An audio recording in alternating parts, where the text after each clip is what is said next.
Hello friends, ഇന്നത്തെ നമ്മുടെ സ്റ്റോക്കാണ് JJ കെമിക്കൽസ്. അപ്പോൾ ഓൾമോസ്റ്റ് നിങ്ങൾക്ക് ഈ ഒരു ചാർട്ടിൽ കാണാവുന്നതാണ് ഇതിൻ്റെ മൂവ്മെൻറ്റ്സ് എത്രയായിരുന്നു എങ്ങനെയായിരുന്നുള്ളത്.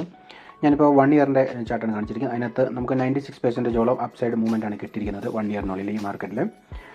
അതിൻ്റെ ഡൗൺ ട്രെൻഡ് നോക്കുകയാണെങ്കിൽ തന്നെ ഒരു 100% എന്ന് പറയുമ്പോഴത്തേക്ക് 96% എന്ന് പറയുമ്പോഴത്തേക്കിന് നിങ്ങൾക്ക് മനസ്സിലാക്കാവുന്നേ ഉള്ളത് ഒരു വർഷത്തിനുള്ളിൽ തന്നെ ഡബിൾ ആയിക്കൊണ്ടിരിക്കുകയാണ്. അതായത് 200-250 റേഞ്ചിനകത്ത് 516 വരെ ആയിട്ടുണ്ട്.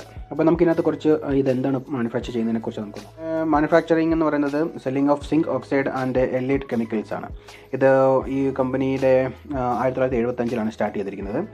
ഓക്കെ, ഇതിനകത്ത് നല്ലൊരു മൂവ്മെൻ്റ് ആണ് ഈ ലാസ്റ്റ് ഇയറിൽ കിട്ടിയിരിക്കുന്നത്. അപ്പോൾ ടെക്നിക്കലായിട്ടും അതിൻ്റെ ചാർട്ടും എന്തൊക്കെയാണ് പറയുന്നത് നമുക്ക് നോക്കാം. സമ്മറി വരുന്നത് സ്ട്രോങ് ബൈലായിട്ടാണ്. ഇൻഡിക്കേറ്ററിനകത്ത് കാണിക്കുന്നതും ബൈ ആണ്, അതുപോലെ മൂവിങ് ആവറേജ് കാണിക്കുന്നതും ബൈ ആണ്. അപ്പോൾ നമുക്ക് ചാർട്ടിൽ കുറച്ച് ഇൻഡിക്കേറ്റേഴ്സിന് ബൈ കാണിക്കുന്നുണ്ട്, ന്യൂട്രൽ നിൽക്കുന്നുണ്ട്. ആവറേജ് എല്ലാം മൂവിങ് ആവറേജിനകത്തും ബൈ ആണ് കാണിക്കുന്നത്. പിവറ്റ് പോയിന്റിനെ ഡിപ്പെൻഡ് ചെയ്ത് നമ്മൾ കുറച്ച് ചാർട്ടിൽ നമ്മുടെ എൻട്രിയും എക്സിറ്റ് പോയിന്റുകളൊക്കെ ചെയ്തിട്ടുണ്ട്. അത് നമുക്ക് ഒന്ന് പരിചയപ്പെടാം. അതിന് മുമ്പേ എല്ലാവർക്കും ഈ ഒരു ഷെയറിനെ കുറിച്ചും ഇതിനെക്കുറിച്ചൊക്കെ ജസ്റ്റ് ഒരു എഡ്യൂക്കേഷണൽ പർപ്പസ് വീഡിയോ ആണ്. എല്ലാവരും അവരുടെ സ്വന്തം അനാലിസിസ് പ്രകാരം സെർച്ച് ചെയ്ത് നല്ലൊരു ഫിനാൻഷ്യൽ അഡ്വൈസറിൻ്റെ ത്രൂ വേണം ട്രേഡ് ചെയ്യാൻ വേണ്ടി. അപ്പോൾ നമുക്ക് ചാർട്ടിൽ എന്തൊക്കെയാണ് എന്നുള്ളത് നമുക്കൊന്ന് അനലൈസ് ചെയ്ത് നോക്കാം.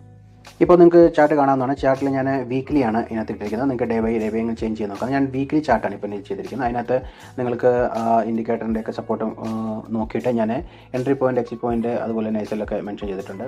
മാതിരി ഇത് നിങ്ങൾ കണ്ടിന്യൂ ചെയ്യുവാണെങ്കിൽ ഇത് നല്ലൊരു ബ്രേക്ക്ഔട്ട് ആണ്. ഇന്നലെയും ഇന്നുമായിട്ട് ഇന്നലെ ഈ ശരിക്കും സ്റ്റോക്കായിരുന്നു, പക്ഷേ ഇന്നത്തെ ഇത് നോക്കുമ്പോഴത്തേക്കിനും നമ്മുടെ സെല്ലേഴ്സിൻ്റെ ഒരു സ്റ്റോപ്പ് ലോസ് ലെവലാണ് കാണിക്കുന്നത്. ബയേഴ്സിൻ്റെ സ്റ്റോപ്പ് ലോസ് ഓർഡേഴ്സ് കാണിച്ചിരിക്കുന്നത് ഈ പിങ്ക് കളറും അതുപോലെ തന്നെ ഗ്രീൻ കളറും. അപ്പോൾ അതൊക്കെ മാർക്ക് ചെയ്ത് മേലിലേക്ക് അപ്സൈഡിലേക്ക് മാർക്കറ്റ് പോയിരിക്കുകയാണ്. ഇതിനെ നമുക്ക് മാർക്ക് ചെയ്യാൻ പറ്റിയിരിക്കുന്നത് പിന്നെ XL ആണെങ്കിൽ 400 റേഞ്ചിൽ വരും. അതുപോലെ മാർക്കറ്റ് അപ്സൈഡിലേക്ക് പോകുകയാണെങ്കിൽ തന്നെ ഇവിടുന്ന് ഒരു 100 പോയിന്റ് മൂവ് അപ്സൈഡിലേക്ക് പ്രതീക്ഷിക്കുന്നു. അതുപോലെ തന്നെ 658 നമുക്ക് ടാർഗറ്റിൽ ചെല്ലാവുന്നതാണ്. മനസ്സിലാവും, നല്ലൊരു അപ് ട്രെൻഡ് മൂവിലേക്കാണ് മാർക്കറ്റ് വന്നിരിക്കുന്നത്.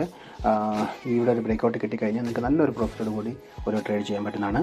അപ്പോൾ നിങ്ങൾക്ക് ഈ ട്രേഡിങ് ഈ സ്റ്റോക്ക് മനസ്സിലായിട്ടുണ്ടെന്ന് വിചാരിക്കുന്നു. ഇതിൻ്റെ വളരെ സിമ്പിളായിട്ടുള്ള കാര്യങ്ങളാണ് ചെയ്തിരിക്കുന്നത്. നിങ്ങൾക്ക് ഇതുപോലെ അനലൈസ് ചെയ്ത് നല്ല സ്റ്റോക്കുകൾ സെലക്ട് ചെയ്യണം. വീഡിയോ ഇന്ന് മനസ്സിലായെന്ന് വിചാരിക്കുന്നു. നിങ്ങൾക്ക് തീർച്ചയായിട്ടും ഇഷ്ടപ്പെട്ടിട്ടുണ്ടെങ്കിൽ എൻ്റെ ചാനൽ സബ്സ്ക്രൈബ് ചെയ്യണം, സപ്പോർട്ട് ചെയ്യണം. നിങ്ങളുടെ ഓരോ ലൈക്കും നമുക്കൊരു പ്രചോദനമാണ്. Okay, thank you guys.